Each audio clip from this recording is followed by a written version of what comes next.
Hello నమస్తే welcome to మనం TV. గతంలో వైఎస్ఆర్సీపీలో పోసాల కృష్ణమురళి గారి అరెస్ట్ అయితే అది అక్రమ అరెస్ట్ అని అయితే వాళ్ళు పెద్ద ఎత్తున వ్యాఖ్యలు చేశారు. సేమ్ అదే విధంగా ఇప్పుడు గోరింట్ల మాధవ్ అరెస్ట్ ని కూడా ఇది అక్రమ అరెస్ట్ అని వాళ్ళు పెద్ద ఎత్తున వ్యాఖ్యలు చేస్తున్నారు. ఎందుకని వైఎస్ఆర్సీపీలో జగన్మోహన్ రెడ్డి కాన్ నుండి కింద స్థాయి కార్యకర్తల వరకు ఏ అరెస్ట్ అయినా గానీ అది అక్రమ అరెస్ట్ అని ఫీల్ అవుతున్నారు అనేది తెలుసుకోవడానికి ప్రయత్నం చేద్దాం. ఇప్పుడు మనతో ఉన్నారు ప్రముఖ పొలిటికల్ అనలిస్ట్ రవీంద్ర బాబు గారు. నమస్తే సార్. నమస్తే సార్, వైఎస్ఆర్సీపీలో ఏదైనా అరెస్ట్ జరిగితే అంటే వాళ్ళు ఏదైనా తప్పు చేసి అరెస్ట్ జరిగితే అది అక్రమ అరెస్ట్ అని వాళ్ళు ఫీల్ అవుతున్నారు. అది వాళ్ళు చేసిన తప్పునైతే ఒప్పుకోవట్లేదు, అది సక్రమమైందే అని కూడా వాళ్ళు యాక్సెప్ట్ చేయట్లేదు. ఎందుకని? ఇప్పుడు అక్రమ అరెస్ట్ అంటే ఏంటి, సక్రమ అరెస్టులు అంటే ఏంటి? అక్రమ అరెస్ట్ అంటే చూసే వాళ్ళకి అర్థమయ్యే విధంగా మనం మాట్లాడుకోవాల్సి వస్తే డ్యూ ప్రొసీజర్ ఫాలో అవ్వకుండా నన్ను అన్యాయంగా ఎలిగేషన్ చేసి నా మీద కేసు బుక్ చేసి ఆ కాపీ కూడా నాకు ఇవ్వకుండా, నోటీస్ కూడా ఇవ్వకుండా, ఓవర్ నైట్ గోడ దూకొచ్చి అరెస్ట్ చేసి ఎక్కడికి తీసుకెళ్తున్నారో చెప్పకుండా తీసుకెళ్ళి 24 అవర్స్లో జడ్జి ముందు తీసుకెళ్ళి పెట్టకుండా కస్టోడియల్ టార్చర్ చేస్తే దాన్ని అక్రమ అరెస్ట్గా మనం చెప్పుకోవచ్చు. దీనికి ఉదాహరణ చెప్పవలసి వస్తే రఘురామకృష్ణరాజు కస్టోడియల్ టార్చర్, అది అక్రమం. నారా చంద్రబాబు నాయుడు గారు గతంలో ప్రతిపక్ష నాయకుడిగా ఉన్నప్పుడు అర్ధరాత్రి రోడ్డు మీద ఎందుకో అరెస్ట్ చేస్తున్నారు, ఏ సెక్షన్ అరెస్ట్ చేస్తున్నారు, ఏ కేసులో అరెస్ట్ చేస్తున్నారు అనే వివరాలు ఇవ్వకుండా, నోటీస్ ఇవ్వకుండా అరెస్ట్ చేసి 53 రోజులు జైల్లో ఉంచడం అనేది అక్రమం. సక్రమం అంటే ఏంటంటే పోసాని కృష్ణమురళిని ఒక అలిగేషన్, ఆయన మీద అప్పటికి 11 కేసులు ఎఫ్ఐఆర్లు బుక్ అయినాయి. అప్పుడు వీళ్ళు పోలీసులు ఇంటికి వెళ్ళి ప్రొసీజర్ ప్రకారంగా ప్రొసీజరల్ ల్యాప్సెస్ లేకుండా నోటీస్ ఇచ్చి తీసుకొని మర్యాదగా 24 అవర్స్లో జడ్జి గారి ముందు ప్రవేశపెట్టి తర్వాత కోర్టుకి రిమాండ్ ఇన్వెస్టిగేషన్ ప్రాసెస్ ఫాలో అయ్యారు. ఎక్కడ ప్రాసెస్ డీవియేషన్ జరగల ఇందులో. కాబట్టి ఇది అక్రమము అనటానికి వీల్లేదు, ఇది సక్రమమైన అరెస్టు.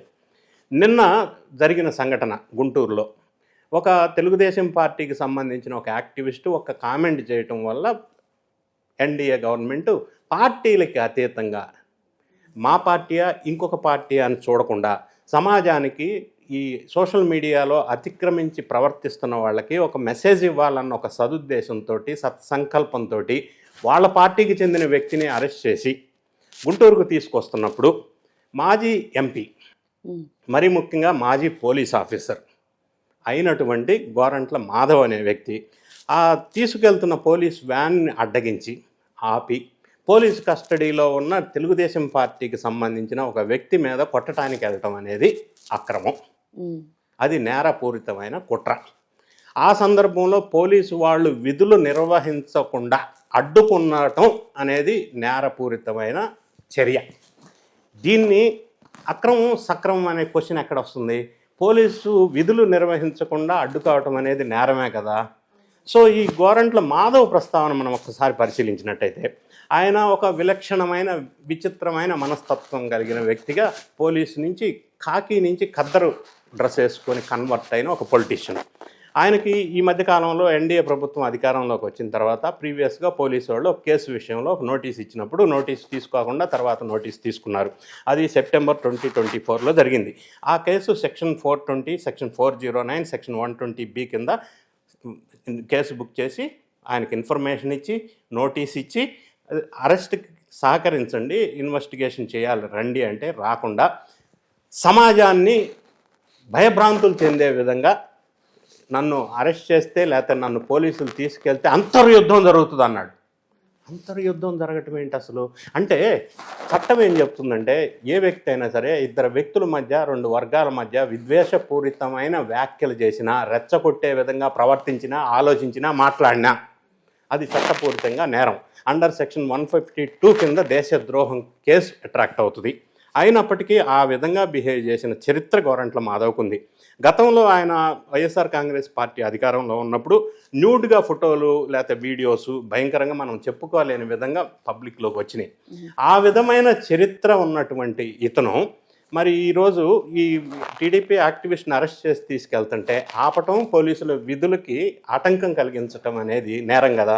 నేరమైనప్పుడు ఇంకొకటి రెండోది వీళ్ళు ప్రెస్ మీడియాకి ప్రవేశపెట్టాలి రండి అంటే రాను అని చెప్పి వాళ్ళ మీద దుర్భాషలు ఆడాడు, అది నేరమే కదా. అయినప్పటికీ వీళ్ళు నోటీస్ ఇచ్చి ప్రొసీజర్ ల్యాప్సెస్ లేకుండా తీసుకెళ్ళి రిమాండ్కి పంపించారు 14 days. సో ఇందులో అక్రమం అనే క్వశ్చన్ డజంట్ అరైజ్. ఎందుకంటే నువ్వు చేసిన చర్య తప్పు అయినప్పుడు పోలీస్ ప్రొసీజర్ ల్యాప్స్ లేకుండా నీకు నోటీస్ ఇచ్చి తీసుకెళ్ళి అరెస్ట్ చేసి రిమాండ్కి పంపిస్తే ఇక్కడ ఎక్కడ అక్రమం అవుతుంది? Where is the question of అక్రమ అరెస్ట్? మొత్తం సక్రమమే కదా, అక్రమం ఎట్లా అవుతుంది? దానికి తోడు ఈయన ప్రవర్తించిన విధానం కానీ, ఒక మాజీ పోలీస్ ఆఫీసర్ అయ్యుండి పోలీసుల మీద అట్లా మాట్లాడవచ్చా? ఒక మాజీ ఎంపీ అయ్యుండి ఈ విధంగా చేయొచ్చా? దీనికి వైఎస్ఆర్ కాంగ్రెస్ పార్టీకి సంబంధించిన పొన్నమోలు సుధాకర్ అని ఒక అడ్వకేట్ మాట్లాడుతూ ఈయన అరెస్ట్ చేయాలంటే సెక్షన్ 191 కింద పర్మిషన్ తీసుకోవాలా అన్నాడు. ఈయన అసలు ఇప్పుడు ఎంపీయే కాదు, మాజీ MP. Where is the question of taking permission? It is not applicable for him. So ఈ విధంగా ప్రజల్ని మిస్గైడ్ చేసే విధంగా వైఎస్ఆర్ కాంగ్రెస్ పార్టీ జనంలోకి ఒక రాంగ్ మెసేజ్ ఇస్తూ ఉంది. అది కరెక్ట్ కాదు. నిజాలు ప్రజలకు తెలియాలా, ఏది అక్రమం ఏది సక్రమం. ఈ విధంగా ఆయన బిహేవ్ చేసిన దాన్ని ఎవరైనా ఏ వ్యక్తి అయినా సమర్థించరు. కాబట్టి పోలీసులు వాళ్ళ పరిధిలోనే ప్రొసీజర్ ప్రకారంగా ఆయనకి 14 days రిమాండ్ విధించారు, కోర్టు ముందు ప్రవేశపెట్టారు. అప్పుడు కూడా పెద్ద హై డ్రామా నడిచింది, పోలీసులకు సహకరించలేదు. ఇవి ఆయన చేసినవి అక్రమం కదా, పోలీసు వాళ్ళు చేసింది సక్రమం కదా. కాబట్టి ప్రజల్ని మభ్యపెట్టి మిస్గైడ్ చేసే విధంగా వైఎస్ఆర్ కాంగ్రెస్ పార్టీ శ్రేణులు జనంలోకి ఈ విధమైన మెసేజ్ తీసుకెళ్ళటం కరెక్ట్ కాదు. అక్రమంగా ఎక్కడ జరగలేదు ఇంతవరకు 10 నెలల కాలంలో. ఒకవేళ అక్రమ అరెస్టులే చేయాలి అని అనుకుంటే ప్రస్తుతం ఉన్న ఎన్డీఏ గవర్నమెంట్, ఫర్ ఎగ్జాంపుల్ ఈ 10 నెలల కాలంలో నారా చంద్రబాబు నాయుడు గారి భార్యని భువనేశ్వరం అని అనరాని మాటలు అన్న వ్యక్తిని కూడా ఇంతవరకు అరెస్ట్ చేయాల. పవన్ కళ్యాణ్ వాళ్ళ కుటుంబ సభ్యుల్ని, లేడీస్ని, పిల్లల్ని అనరాని మాటలు అన్న వ్యక్తుల్ని ఇంతవరకు అరెస్ట్ చేయాల. చంద్రబాబు నాయుడు గారి ఇంటి మీద దాడికి వచ్చి విధ్వంసం సృష్టించిన జోగి రమేష్ని ఇంతవరకు అరెస్ట్ చేయాల. సో ఇంత సహనం పాటిస్తూ సక్రమంగా అరెస్ట్ చేయాలా, అక్రమంగా చేయకూడదు అని అనుకున్నారు కాబట్టి ఇవంతా ప్రొసీజరల్ డిలే అవుతుంది. సో ఇక్కడ ఎక్కడ కూడా అక్రమం అన్న ప్రస్తావన తీసుకురావద్దు, ప్రజల్ని మభ్యపెట్టొద్దు అనేది నా అనాలిసిస్ నిష్పక్షపాతంగా. Right, thank you sir. Thank you.